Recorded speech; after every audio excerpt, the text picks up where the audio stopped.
Madam ಎಲ್ಲ ಕೈ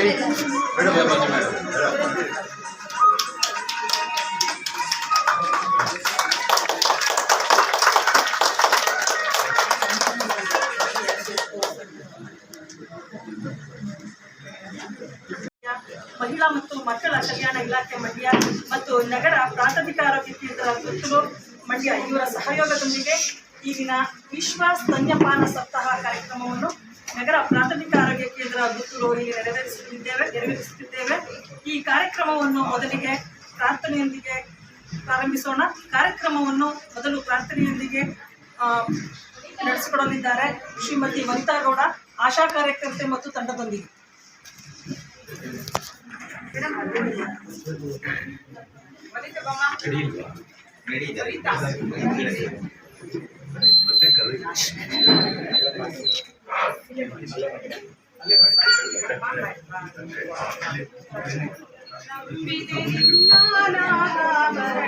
ಸಾಯೋ ಕರುಣಾಮಯ ನಿನ್ನೆ ನಾಮವು ಒಂದೇ ನೀಗಿಸಬಲ್ಲದು ವಾದೆ ತನುಮನ ಜೀವನ ಪಾವನವಯ್ಯ ಶಂಭೋ ಎನ್ನಲು ನಿನ್ನ ಭಯ ತನುಮನ ಜೀವನ ಪಾವನವಯ್ಯ ಶಂಭೋ ಎನ್ನಲು ನಿನ್ನ ಭಯ ಪಾಡದ ಹೂವಿನ ಮಾಲೆ ಬಾಗಿತು ಪಾದದ ಮೇಲೆ ಪ್ರೇಮಮಯ ನಿನಗೆ ಜಯ ಪ್ರೇಮಮಯ ನಿನಗೆ ಜಯ ನನ್ನ ಜೀವನ ನಿನ್ನಲಿ ತನ್ಮಯ ಬಾಳಿನ. ಪ್ರಪಂಚಾದ್ಯಂತ ಬರೀ ಮಂಡ್ಯದಲ್ಲಿ ಮಾತ್ರ ಅಲ್ಲ, ಇಡೀ ಪ್ರಪಂಚದಲ್ಲಿ ನಾವು ಸ್ತನ್ಯಪಾನ ಸಪ್ತಾಹವನ್ನ ಆಚರಣೆ ಮಾಡ್ತಾ ಇದ್ದೀವಿ. ಏನಕ್ಕೆ ಅಂತಂದ್ರೆ ತಾಯಂದರಲ್ಲಿ ಮುಖ್ಯವಾಗಿ ಎದೆ ಹಾಲಿನ ಮಹತ್ವವನ್ನು ಕುರಿತು ಅರಿವು ಮೂಡಿಸ್ಲಿಕ್ಕೆ ಮತ್ತು ಮಕ್ಕಳಿಗೆ ಎದೆ ಹಾಲನ್ನ ಕುಡಿಸೋದು ಎಷ್ಟು ಮುಖ್ಯ ಅಂತ ತಿಳಿಸ್ಕೊಡ್ಲಿಕ್ಕೆ ಈ ಒಂದು ಸಪ್ತಾಹವನ್ನ ಮಾಡ್ತಾ ಇರುವಂಥದ್ದು.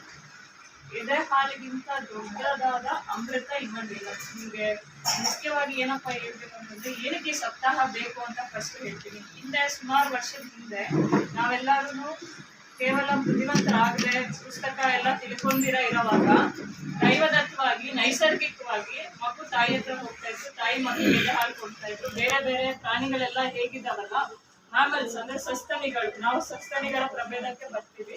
ಅದೇ ರೀತಿ ನ್ಯಾಚುರಲ್ ಆಗಿ ನೈಸರ್ಗಿಕವಾಗಿ ಮಗುನ ತಾಯಿನ ಅಪ್ಕೊಳ್ಳುವಂಥದ್ದು, ತಾಯಿ ಮಕ್ಕಳಿಗೆ ಎದೆ ಹಾಲು ಕುಡಿಸೋದು, ಇದೆಲ್ಲಾನು ನೈಸರ್ಗಿಕವಾಗೇ ಬರ್ತಾ ಇತ್ತು. ಅಂದ್ರೆ ಹಾರ್ಮೋನಲ್ ನಮ್ಮ ದೇಹದಲ್ಲಿ ತಾಯಿಯಂದ್ರ ದೇಹದಲ್ಲಿ ಇರುವಂತಹ ಹಾರ್ಮೋನು ಮಕ್ಕಳಲ್ಲಿ ಇರುವಂತಹ ಹಾರ್ಮೋನು ಅದಷ್ಟಕ್ಕೆ ಅದೇ ಹೇಳ್ಕೊಡ್ತಾ ಇತ್ತು. ನೆಕ್ಸ್ಟ್ ಏನ್ ಕೆಲಸ ಮಾಡ್ಬೇಕು, ಮಗು ಏನ್ ಮಾಡ್ಬೇಕು, ಮಗುಗ್ ಯಾರು ಹೇಳ್ಕೊಡ್ತಾರೆ, ಹೋಗ ಅಮ್ಮನ ಹತ್ರ ಹಾಲು ಕೇಳು ಅಂತ ಯಾರು ಹೇಳ್ಕೊಡಲ್ಲ. ಪ್ರಾಣಿಗಳಲ್ಲಿ ಯಾರಾದ್ರೂ ಹೇಳ್ಕೊಡ್ತಾರ?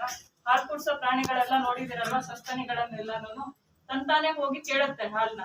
ಅದೇ ರೀತಿ ಆ ತಾಯಿಗೂ ಕೂಡ ಹಾಲು ಕೊಡ್ಬೇಕನ್ನುವಂಥದ್ದು, ಜೊತೆಗೆ ಮಗುನ ಇಟ್ಕೊಳ್ಬೇಕು, ಕಾವು ಕೊಡ್ಬೇಕು, ಬೆಚ್ಚಿಗೆ ಇಟ್ಕೊಳ್ಬೇಕು ಅನ್ನುವಂಥದ್ದು ಗೊತ್ತಿರುತ್ತೆ ಎಲ್ಲಾರ್ಗು. ಕಾಂಗ್ರೂನ ನೋಡಿದಿರಲ್ಲ ಎಲ್ಲಾರು, ಕಾಂಗರು ಪ್ರಾಣಿಯನ್ನ ಬಹಳಷ್ಟು ಜನ ನೋಡಿರ್ತೀರ. ಅದು ಇವನ್ ಜನ್ಮ ಕೊಟ್ಟಿದ ನಂತರನು ಕೂಡ ತನ್ನ ಒಂದು ಹತ್ರನೇ ಮಗುನ ಇಟ್ಕೊಂಡು ಬೆಳೆಸುವಂತ ಒಂದು ಇದು ಏನು ಒಂದು ಪರಿಪಾಠವನ್ನ ಅದು ಯೋಚನೆ ಮಾಡ್ಕೊಂಡಿದೆ. ಈ ಪ್ರಾಣಿಗಳಿಗೆಲ್ಲಾನು ಯಾವ ಸ್ತನ್ಯಪಾನ ಸಪ್ತಾಹನೂ ಇಲ್ಲ, ಯಾವ ಅವೇರ್ನೆಸ್ ಕೊಡೋ ಅವಶ್ಯಕತೆ ಇಲ್ಲ, ಯಾವ ಬುಕ್ಸು ಇಲ್ಲ, ಯಾವ ಸ್ಕೂಲು ಇಲ್ಲ, ಯಾವ ಕಾಲೇಜು ಇಲ್ಲ, ಯಾವ ಆರೋಗ್ಯ ಇಲಾಖೆನೂ ಇಲ್ಲ. ಆದ್ರೂ ಅವು ಕರೆಕ್ಟ್ ಆಗಿ ಅವ್ ಕೆಲಸವನ್ನ ಅವು ಮಾಡ್ಕೊಂತ ಹೋಗ್ತಾ ಇದೆ. ಅದರ ಒಂದು ಮಕ್ಕಳ ಒಂದು ಆಯುಷ್ ಕೂಡ ಆರೋಗ್ಯ ಕೂಡ ಚೆನ್ನಾಗಿ ನಡ್ಸ್ಕೊಂಡು ಹೋಗ್ತಾ ಇದೆ. ನಮ್ಮಲ್ಲಿ 5 ವರ್ಷ ಬೇಕು ನಮ್ಗೆ. ಈವನ್ ಇವಾಗ ಎಕ್ಸ್ಟೆಂಡೆಡ್ 15 years ಅಂತ 10th ಮಕ್ಕಳವರೆಗೂ ನಾವು ವ್ಯಾಕ್ಸಿನೇಷನ್ ನ ಕೊಡ್ತಾ ಇದ್ದೀವಿ.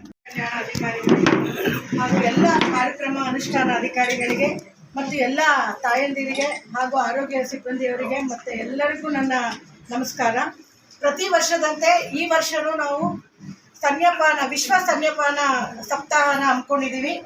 ಈ ದಿನ ನಮ್ಮ ನೆಚ್ಚಿನ CEO ಮೇಡಮ್ ಅವರು ಆಗಮಿಸಿದ್ದಾರೆ. ಅವರು ಅಷ್ಟು ಬ್ಯುಸಿಯಾಗಿದ್ರು ನಾವು ಅವ್ರನ್ನ ಕೇಳ್ಕೊಂಡಾಗ ಅವರೇ ಬಂದು 5 ನಿಮಿಷ ಅಲ್ಲ, ನಾನು ಎಲ್ಲರನ್ನೂ ಉದ್ದೇಶಿಸಬೇಕು ಅಂತ ಹೇಳಿ ಈ ಕಾರ್ಯಕ್ರಮಕ್ಕೆ ಬಂದಿದ್ದಾರೆ. ಅವ್ರಿಗೆ ನಾನು ವಂದನೆ ಹೇಳ್ತೀನಿ. ಮತ್ತು ಈ ವರ್ಷದ ಘೋಷವಾಕ್ಯ ಏನೆಂದರೆ, ಸುಸ್ಥಿರ ಜೀವನದ ಭದ್ರ ಅಡಿಪಾಯಕ್ಕೆ ಸ್ತನ್ಯಪಾನ, ಪರಿಣಾಮಕಾರಿ ವಿಧಾನಗಳನ್ನು ಸದೃಢಗೊಳಿಸೋಣ ಎಂಬ ಘೋಷವಾಕ್ಯದಿಂದ ಈ ವರ್ಷದ ನಾವು ವಿಶ್ವ ಸ್ತನ್ಯಪಾನ ಸಪ್ತಾಹನ ಆಚರಣೆ ಮಾಡ್ತಿದ್ದೀವಿ. ಪ್ರತಿ ತಾಯಿಗೆ ಮೊದಲ ನಾವು ಏನೇ ಹೇಳಬೇಕು ಅಂತಂದರೆ, ಮಗುವಿಗೆ ಮೊದಲ ಫಸ್ಟ್ ನ್ಯಾಚುರಲ್ ವ್ಯಾಕ್ಸಿನ್ ಅಂತ ನಾವು ಬ್ರೆಸ್ಟ್ ಮಿಲ್ಕ್ನ ಕರೆಯುವಂಥದ್ದು. ಯಾಕೆಂದರೆ ಹೆರಿಗೆ ಆಗಿ 1 ಗಂಟೆ ಒಳಗಡೆ ತಾಯಿ ಮಗು ಹಾಲು ಉಣಿಸ್ಬೇಕು ಅಂತ, ಅದು ಆಗೋದ್ರಿಂದ ಮಾತ್ರ ತಾಯಿಗೆ ಮತ್ತು ಮಗುಗೆ ಇಬ್ಬರು ಆರೋಗ್ಯವಾಗಿ ಇರ್ಬೋದು. ಹಾಗೂ ಸ್ತನ್ಯಪಾನ ಮಗುವಿಗೆ ಮಾತ್ರ ಅಲ್ಲ, ತಾಯಿಗೂ ಅನೇಕ ಪ್ರಯೋಜನಗಳಾಗುತ್ತೆ. ಯಾಕೆಂದರೆ ನಾವು ಏನಾದರೂ ಇಮಿಡಿಯೇಟಾಗಿ ಡೆಲಿವರಿ ಆದ ತಕ್ಷಣ ಕೆಲವೊಂದ್ಸಲಿ ಬ್ಲೀಡಿಂಗ್ ಆಗುವಂಥದ್ದು. ಆದರೆ ನಾವು ಬ್ರೆಸ್ಟ್ ಫೀಡಿಂಗ್ ಬೇಗ ಇನಿಷಿಯೇಷನ್ ಮಾಡಿದ್ರೆ ಅದು PPH ಅನ್ನೋದ ರಕ್ತಸ್ರಾವವನ್ನು ನಾವು ಪ್ರಿವೆಂಟ್ ಮಾಡುವಂಥದ್ದು. ಮತ್ತು ಸ್ತನ್ಯಪಾನವು ಮಗುವಿಗೆ ಮಂಡ್ಯ ಜಿಲ್ಲೆಯಲ್ಲಿ 2025-26 ಇಸ್ವಿನಲ್ಲಿ ಸುಮಾರು 14,464 ಹೆರಿಗೆ ಆಗಿದೆ. ಅವೆಲ್ಲವೂ ಇನ್ಕ್ಲೂಷನ್ ಡೆಲಿವರಿ ಆಗಿದೆ. ಅದರಲ್ಲಿ 1438 ತಾಯಂದಿರು ಮಾತ್ರ ಹಾಲುಣಿಸ ತಾಯಿಗಳಾಗಿದ್ದಾರೆ. ಮತ್ತು ಇದೆಲ್ಲ ತೊಂದರೆ ಇದೆ ಅನ್ನೋದಕ್ಕೋಸ್ಕರ ನಮ್ಮ ಮಾನ್ಯ CEO ಮೇಡಮ್ ಅವರ ಅಧ್ಯಕ್ಷತೆಯಲ್ಲಿ ಮತ್ತು ಅವರ ಮಾರ್ಗದರ್ಶನದಲ್ಲಿ ಮೇ ತಿಂಗಳು 13ನೇ ತಾರೀಕು ನಮ್ಮ ಮಿಲ್ಕ್ ಬ್ಯಾಂಕ್ ಕೂಡ ಸ್ಥಾಪನೆ ಆಗಿದೆ ನಮ್ಮ ಮಂಡ್ಯ ಜಿಲ್ಲಾ ಆಸ್ಪತ್ರೆಯಲ್ಲಿ. ಆರೋಗ್ಯ ಇಲಾಖೆ, ಆಶಾ ಕಾರ್ಯಕರ್ತರು ಮತ್ತು PHCOಗಳು ಎಲ್ಲರೂ ಈ ಕಾರ್ಯಕ್ರಮ ಬರೀ ಇವತ್ತೊಂದೇ ವೀಕ್ಗೆ ಮೀಸಲಾಗಿಡದೆ ಇದು ಪ್ರತಿನಿತ್ಯ ನಡೆಯಬೇಕು ಅಂತ ಹೇಳ್ತಾ ಈ ಕಾರ್ಯಕ್ರಮಕ್ಕೆ ನನ್ನ ಕರೆಸಿ ಮಾತಾಡೋದಕ್ಕೆ ನನ್ನ ಧನ್ಯವಾದಗಳು. Thank you.